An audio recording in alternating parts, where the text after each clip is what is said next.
Welcome to the Babes Talking Business podcast, the space where female entrepreneurs are elevated and celebrated with your hosts, Shani Thompson and Lauren Kerr. We're two best friends with over 10 years in business, a global impact and community of thousands.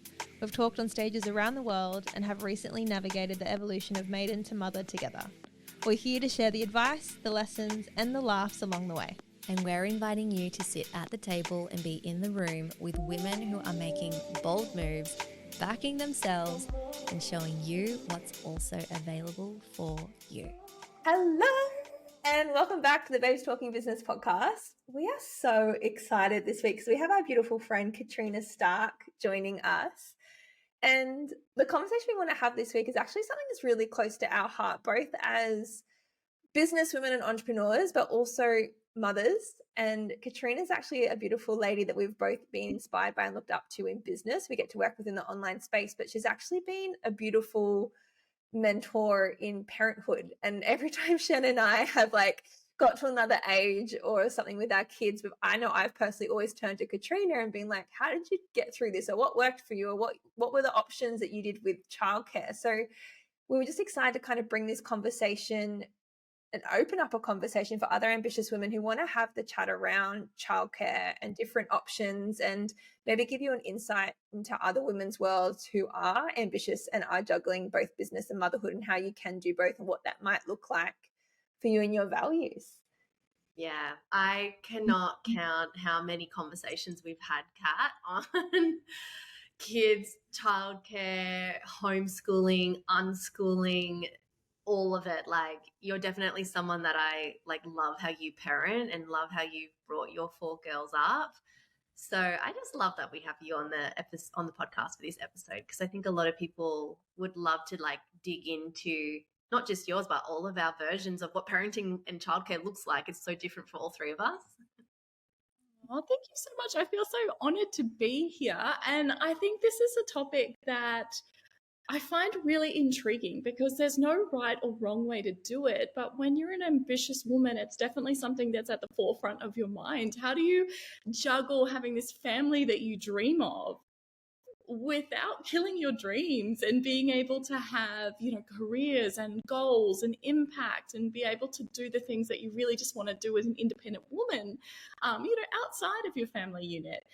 And like the girls have kind of alluded to, I do have 4 girls, and the spectrum of ages is quite large. My eldest is just about to turn 14.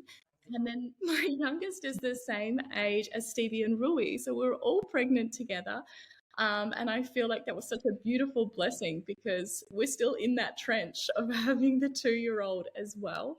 And then, of course, I've got 2 in the middle of that. And I've just about done all the things over those 14 years of having my children and trying to find the juggle. I feel like I've ticked off just about every box that I can. And I think what allows me even deeper insight into this was before I found the online space and I really found my lane of helping and impacting women. I always knew I was an entrepreneur, but I had mad FOMO when all of my girlfriends finished school and they went to uni, and they got to go on the train every day, and they would talk and they would have their uni parties. And I was literally just growing my own business or going to my retail job at that stage to try and build an extra income to funnel back to my business. So I ended up at uni anyway. And that was education, because I've always been fascinated in children and how they learn, and, just their little minds, how they develop so well, and how we can help monitor that and engage them. And a big passion of mine has always been wanting to be a mum. I remember one of the first things when people would say, what do you want to be when you grow up? It was, I want to be a mum. I was always that girl pushing the pram around and looking after my cousins. And I always knew that I was so maternal. But on the flip side, I also had this beast inside me that never wanted to stop. I always wanted to run my business to the best that I could. I wanted to educate myself to the best that I could. I wanted to earn as much as I could so that I could give my family amazing, choices and experiences. And they were really polarizing. Very hard to do both at one time. So I thought, if I get into education, I can be one of those teachers that gets the holidays off with my kids. That was like my thought pattern. And then I could find a balance of still running my business. And that just didn't work out. Didn't work out at all, because I hated uni and I hated getting told what to do. And in the side of that, I opened up my dance studio, and I thought, well, here I am. I'm going to be teaching. I'm going to be, helping educate. I'm going to be helping mentor children, and I can still get to be my own boss. And, life has its way. I had my 2 small children doing that. Small business is tough, I know we've probably got a lot of biz girls on here, and they know when I say running a small business can sometimes be quite challenging. So a lot of the money was going straight back out. So I lent back on my education, and I actually opened up a family daycare during the day in my home so that I could stay home with my 2 babies. In and out of that, I had done stints teaching kindergarten because that was what I loved. Inside long daycare centres as well. And, I feel like that really gave me a big eye-opener. If you know any early childhood educators, give them a big hug. It's a job. But I liked the freedom and the flexibility of having the family daycare because I got to do it at home. Granted, I did decide to go back and finish off my teaching so that I could go into primary school teaching. But just as I was about to finish my last prac, I found online work, and that just ticked all the boxes for me. So it was all in on that since. And I think it's given me such a broad spectrum of what I want for my children while I'm busy working. So yeah, feel free, fire away the questions, because I'd love to be able to help offer a little guidance of what I found over the years. With your first 2, because you were building your first businesses with your 2, were they, because they were in the family daycare that you were running with you, and then am I right in saying then you started your online business with network marketing and then you kind of built it around them? Is that kind of what was the schooling like for your first 2 opposed to how has it been different from the 2 that you've recently had in the recent years? I feel like I was 2 totally different women when I parented my youngest ones versus my oldest ones. I did have my oldest children in my early 20s. So I felt like there was a lot of naivety there. There was a lot of just excitement, just a lot of going with the flow. And as I've gotten older, I've really niched in my values and what's important to me. So 2 totally different ways of parenting, and then 2 totally different ways of actually what's available childcare wise because of it. So with my eldest children, they just went straight into daycare because people told me kids needed to socialize. So it was like as soon as I could, pretty much, I think it was about 18 months, they went to daycare. And I hated it. Like I actually physically hated it. But there was like this cloud over me that was like, it's good for them. And I felt, just personally, I felt horrible. I hated the thought of it. I hated driving there. I hated peeling them off me. And I mean, I loved the educators. At that stage, both of them were in family daycare because it's always been my jam. I love the smaller, more intimate spaces. But yeah, it was just what I did. It was just, I think, what so many women do, because we really don't think about it. We think we have to work, so the kids have to go to daycare. And even at that stage, I was just so excited to get a reprieve, to be honest. Some days I was so exhausted. I was so mentally overloaded that the thought of just sitting with a coffee on the beach for 15 minutes was like my sanity pleaser. So if someone else was going to watch my children while that happened, that was kind of the to-do. So yeah, it definitely started expanding during that phase, though, when I realized, my children's personalities were developing so quick and I would miss so much, even in just those 6 to 7 hours when they were with somebody else. And I was craving them by the time that I went to pick them up. So when I did join the network marketing space and I started to find more flexibility, I started to also learn more coping mechanisms. I started to learn my reaction to not wanting to be away from my children, even though I did want to be away from my children. It was totally normal. I know just about every other woman that I've worked with loves their children, doesn't want to leave their children, but wants to leave their children, right? They want to find that balance of having a break as well. So I think I just got to know myself more. Yeah. And then that kind of led more into, okay, I don't want other people watching my children. I want to be that person. I want to be that mentor. And when I do, I want it to be completely on my terms. Yeah.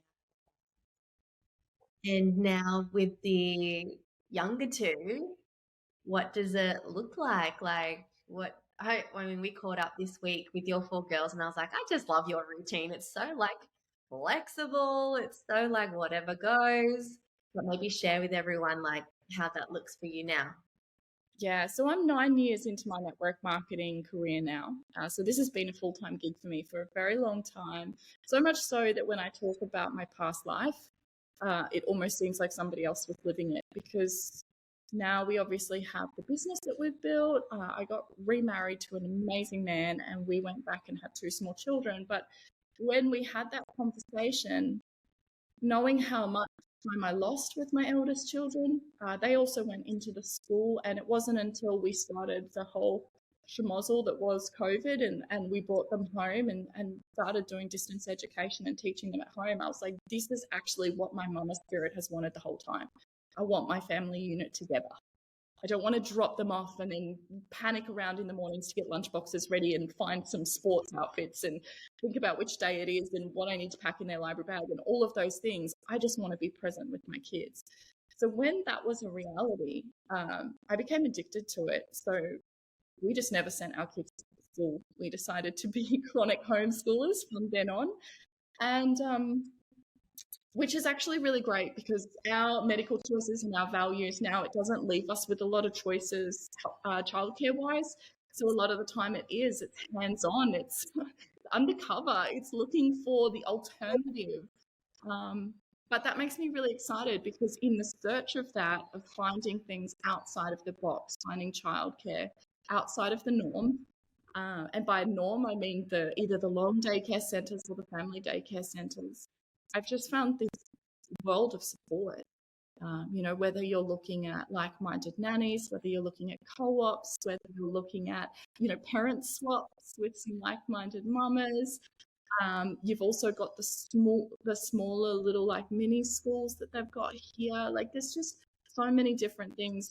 For me, I found a couple of ex-teachers that have kind of challenging the way that the school system works, and they were setting up their own different holistic, fun, play-based education kind of styles in smaller groups. So much like family daycare, but without the structure and without the regulation. So that's kind of been where I love sending my two youngest ones. And Mia is at the stage now where she can actually go to kindergarten, which I love, because she started when she was 4, so she can communicate well, she can get her ideas across, she can tell me how her day was. We can also have some really great emotional chats around what she's feeling, what she's carrying, which is great, because it allows me to be able to parent through those feelings. Whereas when that's happening to somebody who's 1 or 2, you're just dealing with the collateral damage at the end of the day. It's very hard to decipher what's upsetting them. So kindergarten for me is a grace, it's a godsend, and we do that 5 days a fortnight. And then Rumi, most of the time, she's my 2-year-old, she just hangs out with us. We are super blessed that Rob also works from home. So we're just consistently finding the juggle. And like Shan says, there's not a lot of routine, there's not a lot of structure. We do what we want every day. And I just want to let any mums know, if that is what you're actually craving, you can, and you don't need permission to be able to do that. There is plenty of things that you can lean into, that you can learn more about, so that you can actually have that family unit, that family choice of what you decide, particularly in the online space these days. There's just so many options to be home and be a hands-on mum. I love that, because I feel like a lot of women, and maybe I can share my experience with this, like unless you're exposed to women who are parenting differently, or examples of women who do get to be the present mama and still get to have the thriving business, I feel like a lot of women feel like they have to choose between one or the other. And I personally didn't have anyone in my circle of influence challenging my beliefs around schooling or daycare, or even how I could have a career and also be a mum that gets to not miss those magical moments. So I started my career in child safety. I did my psych degree. And that was probably one of my first experiences, because when you're a child safety officer, a lot of the time I was supervising contact, or I'd have to drop foster kids off at daycare, and seeing kids' reaction to not wanting to go to daycare and them crying and holding on to me. And I wasn't even their mum. And I just remember the heartbreak I experienced then, being like, when I'm a mum, I don't want to have to drop my kid off at 6:37 in the morning to go to a job for 9-10 hours and come pick them up. Like, that's not how I want to do it. So even before I was a mum, I remember having those thoughts. And I'm really lucky that I've got a really open and honest relationship with my mum. And growing up, mum, like, never as if to blame me, but she was really open and honest, the fact that she never really pursued any of her goals in her career, because for her, motherhood always came first. So she had years without an income, or she would clean offices, or she'd pick up shitty jobs that would just work around 3 kids. So I had it ingrained, or even I was just thinking from a really young age, how do I get to do both? Because I haven't seen women do that. And then when I got into child safety, I was like, if I'm going to keep doing this, I'm going to be that mum that drops the kid off at 7:30, 8 in the morning to get on the highway for my hour commute and pick them up at 6 o'clock at night. So when I got exposed to network marketing, me personally, that's where I was like, wow, this is a way I can do both. And I guess I'm lucky that I had that awareness in my early 20s, because that was my main motivation for starting in this profession, was that I knew by the time I had kids, I wanted to be able to work from home around them. So by the time I had Stevie, I'd already been in the profession for 7 years. So I've been really lucky. I'm pregnant with my second now, and I'm halfway through, and Stevie's 2.5. And the last 2.5 years, it has been totally on my terms, and I've been able to not sacrifice my income and still be a present mum. But, and maybe this could be another perspective that we and Shani can talk into, was like, how do we then get to do both? Because although you can do both, there's different ways you can do that, obviously through different developmental ages. Because at the start, I was like, I know Shani and I have done episodes on this, we're like, how the fuck do women do business and babies? Because we were sleep deprived. We were just like hot messes. We felt like we went through identity crises. So I know for the first year or so, I was doing it like in sleep windows. But then it got to about, I think, maybe Shen, you can come in here, because I know you actually were the one who got childcare first. You invested in a nanny, and you actually challenged me to look into a nanny. Yeah, I see. Like, and I love this conversation because everyone's so different. Like, I know I've had a lot of conversations with women who are like, I need childcare for my mental health. Like, it's not it, and it's not and I just want to like preface, like, there's nothing wrong with childcare. It's just whatever is right for you is right for you. And yeah, like, what was right for me was I needed childcare because I didn't want to be home all day every day with Rui. I love being a mom and I love Rui, but I couldn't be with him all day every day. Like, and that's just the truth. And I definitely felt a lot of shame around that. And to be quite truthful, like, I never told people how much care I had. Like, I would lie about my nannies because I felt like I would get so judged by others. And I remember, so we got our first nanny for Rui when I started back in my business after having him maybe like 6 months in. She would come twice a week and for like 3 or 4 hours. And that was really nice because I was able to have that reprieve and work on my dreams, because I was really excited to build my business.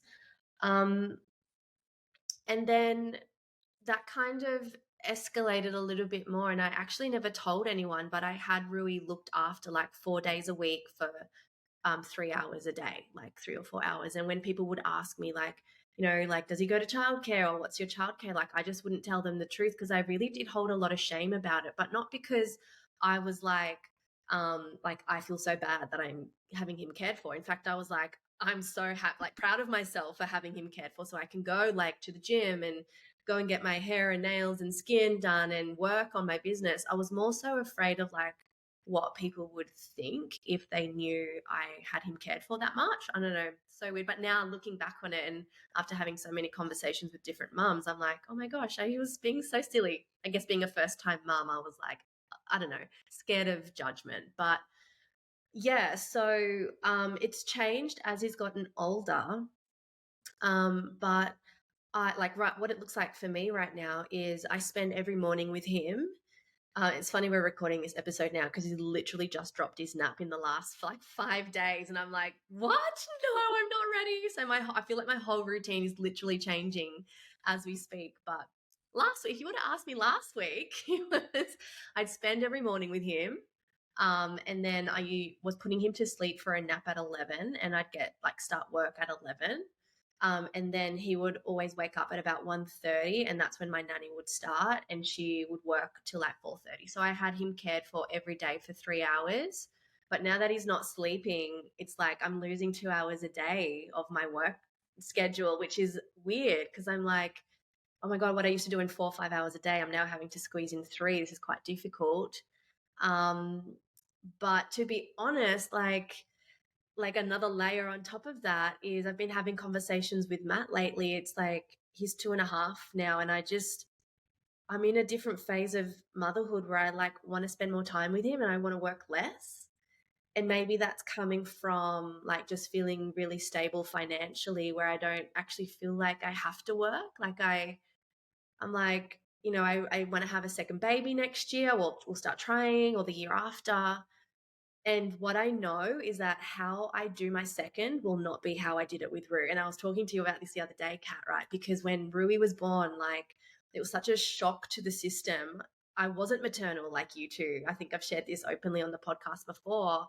I had my first baby at 35 because I pushed it back like every year. I was like, we'll have a baby next year. We'll have a baby next year, because I was so ambitious and I couldn't see like having a baby and achieving my goals at the same time. So we kept pushing that back. And then I turned 35 and I said to Matt, we're going to have to start a family soon. Otherwise we're not having one.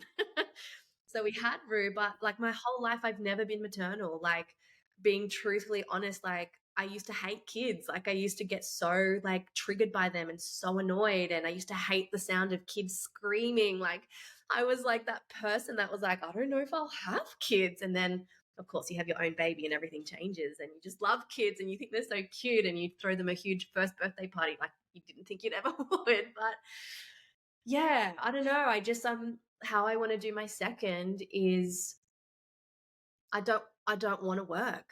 Like I'm kind of like at the moment setting myself up in the background so that like when I finally do have my second, I don't work. That's it. Like I said to Matt, like that'll be me. Like that I want to be a devoted, conscious parent. I want to do it differently to how I did it with Rue. Not that I wasn't a devoted mum and not a devoted, conscious parent. I definitely was, but I needed the care, if that makes sense, because I wanted to work, whereas things are shifting in me and I'm like, I don't desire that anymore. So it's weird how it changes for you. I actually feel like every child you have, that gets deeper. And look, I've always wanted a big family in theory, but when I used to watch people with big families, I'd be like, fuck, that's a lot. Like, how do you do that? But it's just a bit of a slippery slope because I don't know, I'm maybe just speaking for myself here, but particularly in the homeschooling community, like we like to breed, like there's some big families here and it just gets easier and you become more content. You become more deep with your values of what's important as a mother. Like I could so relate when you were saying about the shame. Like, can we just stop that? Like, as mums, can we just stop shaming each other, shaming someone else? Like, we all love our children. It's innate. Like, we are here to provide and look after our children. Whatever way we show up to do that is because we genuinely feel that that's the best thing for our children. But I can so relate to that, Shan, even though I still love my businesses because I really want to impact. I feel like that's just something that really drives me. And I feel too, when we're a woman and we're raising a family, we're already impacting, right? Like we're impacting potentially small humans that are going to grow forward and have their own ripples on the world or their own potential family units and procreate and pass down the things that we're teaching. So I feel like I totally get that. I think the more we start to know ourselves, the more personal development we do, and kids will like push you into personal development, even if you don't realize it, the way that they trigger you, the way that you have to learn in order not to always react when you want to react. So I'm really excited. Lozzie, you're obviously got a bit of a head start, but I'm so excited to watch you guys do it round 2 because for me, every single one just got better. And if anything, the more hands on deck, the easier it becomes. Yeah. I want to kind of go back to that shame bit too, because I feel like there's a lot of women who experience shame in different parts. And like, so I love that you went first, Shen, because I think Stevie was 18 months before I got any help. I remember Shani's actually one who's a dear friend who sees me every day, because like I was with Stevie all day. Dan works big hours as well in his company, and we don't have a family around. So I was like with Stevie 24/7 for 18 months with no family support. I remember Shani being like, babe, like, what's stopping you from just getting like a nanny? Like, and it was just like a really beautiful, she did it in a really loving way. And it was funny because it was like, I had this shame around it too, admitting to myself that I actually wanted a break from my baby, because it was never for me not being able to do work. I've always been, I don't know what it is about me, I'm just a freaking wizard and I can get everything done in sleep windows. But yeah, it got to a point where I was like, I'm sick of trying to do things in sleep windows. Like, I just want a day of white space. Like, even when I'm in a sleep window, I don't want to use that to be productive. I just want to sit down and have like a cacao or some self-care. So I actually got a nanny, well, yeah, when she was 18 months old. But then what surprised me again is the shame that I felt when Stevie, it was even earlier this year, because I felt like there was this thing that they reached when they're like it was around 2, where she's got way like so busy. And I was actually surprised, because you never know. I think this is a really good thing about motherhood. You think you know until you're in it. But I was surprised by the feeling of being like, I don't think I'm a good mum to her at this age. Like, I feel like I'm a great mum in the baby stage, but I feel like I'm doing her a disservice, her being at home with me now, because she wants to be social and it's just me and her. But I didn't feel comfortable putting her in a daycare, and I started looking at daycare options because it just felt so rigid. And I'll be like, this is a very open, honest, transparent podcast. Like, being exposed to the health and wellness industry that I have been in the last 10 years, like, I had some questions around vaccinations as well. So putting Stevie into a traditional daycare, you don't get any rebate. So daycare ends up being 100, 160, 180 a day with no rebate because you chose not to vaccinate. So I was like, that's really expensive. That's $450, $500 a week for 3 or 4 days a week.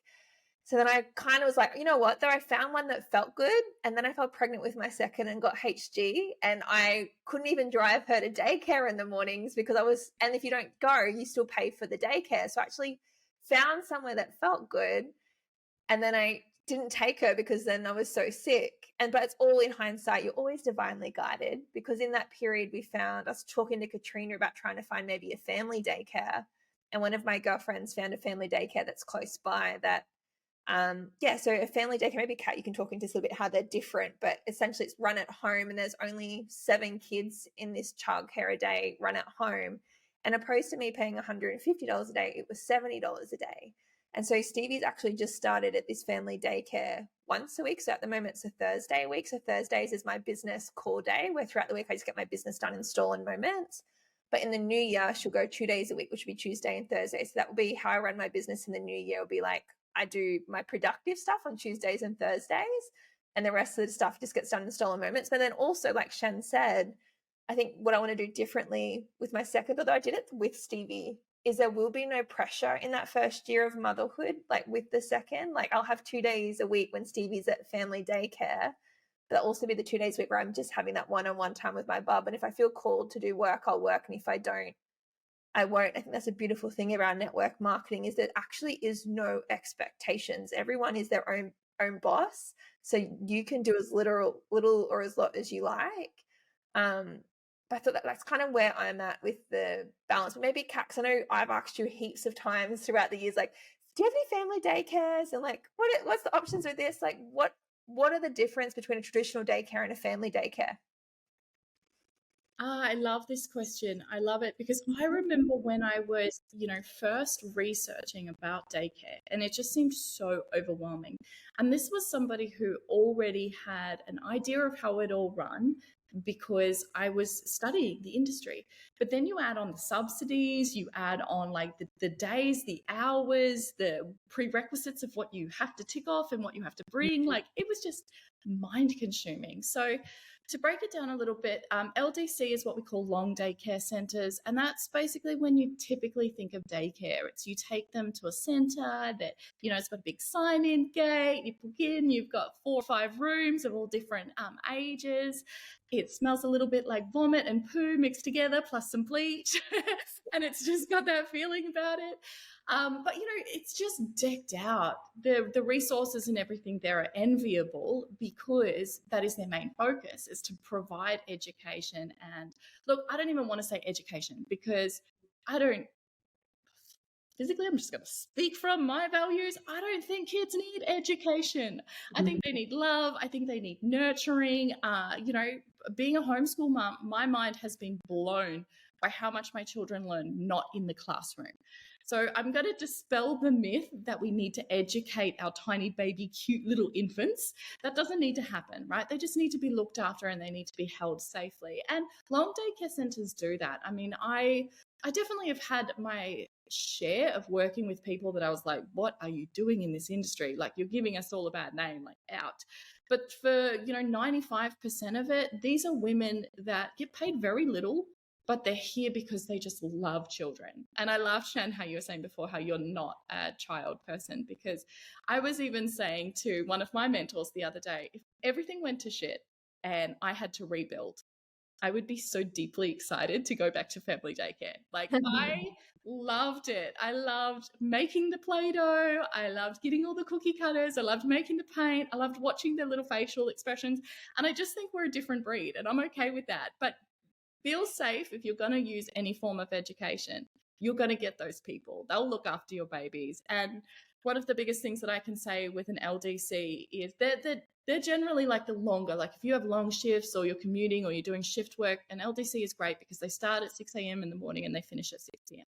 Right? So you've got that window and they can be there all day. You pay for it, they're there the whole time. So granted, you're going to see a high turnover in something like that though, because it is really hard work. On the flip side of that, you've got FDC, which is family daycare. And now this isn't run in a centre, it's run in a family home. So for a lot of the time, it just feels like they're going to an auntie's house or they're going to play a little play date every day. From doing both of them, a lot of people are concerned about the regulations with family daycare, or they're like, oh, I don't feel safe at being in someone's home. The regulations, the security, the red tape, like, it is immense. You don't just start a family daycare and manage to consistently have one if you're not a really good educator and providing a really good service of care. But regardless of which one you choose there, if you're going to go down the traditional route, trust your mama instinct. Like, trust that gut that you've got there, because I remember walking into certain things, whether it was long daycare centers or family daycare, and you would kind of be justifying like, oh yeah, but that's nice how they've got that. And oh, they've got this over here. But deep down, I was like, ugh, you know, and you couldn't even put a word to it. But then you would walk in somewhere and you would just feel at ease. Like, I know I've always been in quite a privileged position where I feel like I've got the wait lists well and I've timed things well. I couldn't imagine the feeling if you've got that ick feeling and you've got nowhere else to go. But I just want you to put a little bit of faith behind it, that generally that intuition is for a reason. Because, you know, and I don't want to talk into it to scare anybody, but there is the flip side of when you're not with your children, you really have no idea what is happening. And to alleviate some of that guilt, you at least want to know that your intuition feels like it's on point there. So family daycare for me, now this might have been because the family daycare that I did, it was just the ranges that I had. I could only ever have 4 children. So because I had my first and I was pregnant with my second, I could take on an extra 3 that were under school age. And then once I had Lola, my second born, I could only take on 2. But then I would take Harper to another family daycare so that I could still have my regular 3. So there was kind of just like that consistency and that safety net of never having more children than what one person could look after. Family daycare, they also treat them like their own children. Like, we would go for walks down to the library. We would do little, like, even some at that stage, I wasn't in this stage of life, but they would pile them all in the car to go and do school pickup, right? Like, because it is literally just like a day in a family's life. as opposed to the center kind of lifestyle. Mm. Yeah. Well, I just went to my first meeting with a mum just around the corner last week, was it, or this week? So she runs a family daycare, and yeah, Matt and I just felt really great walking into her home. Like, it's in her family home. She has a beautiful home, like this gorgeous property, and it's like all nature-based play, and she's got all these toy rooms and like the creativity table, and her values really aligned with our family values, just like around holistic health. And like, even she homeschools her two children, so her two are there, and she has 8 at the one time. And yeah, I think we're going to start Rue there once a week when we get back from our trip in January and see how it goes. But I had a really good feeling about it. Whereas I went to a Montessori daycare a few months ago just to like get a feel. And isn't it funny how you like the instant you walk into a place and your intuition is just like, no, like this is not it. And I don't think it had anything to do with it being a daycare. I'm like very pro Montessori, hence why I was looking for a Montessori one specifically. But I don't know, it didn't vibe. And so we just continued with our in-home care with our nannies. We've got 2 that rotate. But yeah, I think Rue's definitely at an age where he's like, Stevie is so social and wants to play, and I think he would do so well like playing with other kids that are older than him too. Like this lady's eldest is 7, and I love that. I love that he's being exposed to different ages. So we'll see how we go. We'll circle back after we have a few months of it. That's amazing. Hey, you just reminded me, there's actually another one actually called in-home care. I'm not equipped to this at the moment because I also choose not to vaccinate, so I don't get subsidies. So it's just as expensive if I was to send her to anything else. But you can actually, if you're a shift worker, if you have any, if you're living with any disabilities, or your child is living with any disabilities, or if finding normal care is difficult for you, maybe you live rural or whatever it could be, you can also call a family daycare scheme. So they're like lots of little different pockets, little organizations that coordinate the family daycare. So I used to work for one called YMCA. And you could call YMCA and you could say, hey, I'm looking for an in-home carer. And what they would do is they would bring out, say, a nanny, an educator, and she would be one-on-one with your children, or your child or your children, and you would still be able to be subsidized if, of course, you qualified for those subsidies. So that's a really good option for women, I guess, who potentially could be single, working shift work, trying to find that work around. Because I know personally, I feel really blessed that I'm in the stage of life that I'm in. But when I had my eldest 2 children, there was no physical way I could even pay $50 a day for childcare. If I wasn't getting it for, say, 17 or 20 or whatever it was, I wouldn't have been in a position, because it would have meant food not going on my children's table. So I know for a lot of women, while they're building their business or potentially even still working, but for a minimum wage, it is very difficult to afford the luxury of being able to have a nanny or something like that. So if you can, in-home care is another cool kind of option. I find this so interesting because I've actually, since I've had HG, I've put myself in a few like mum support groups and HG support groups because you just want to be with other women who are just in the thick of it and get it. And I'm one of those, like, I don't know what you call it. It's like just bystanders. I never comment or contribute, but I'm always just watching. And so when I was like dying a slow death and looking at all these other women being like, I vomited 20 times today, and like, that makes me feel better about my life. But I find it really interesting and sad. I'm seeing a lot of women post in these groups, and there's like 2 patterns I see a lot of these mums say. One of them is about the mum guilt, being like, I want to go back to work, and they're in those positions where they're just doing jobs where for them to go back to work, it's pretty much on par as childcare.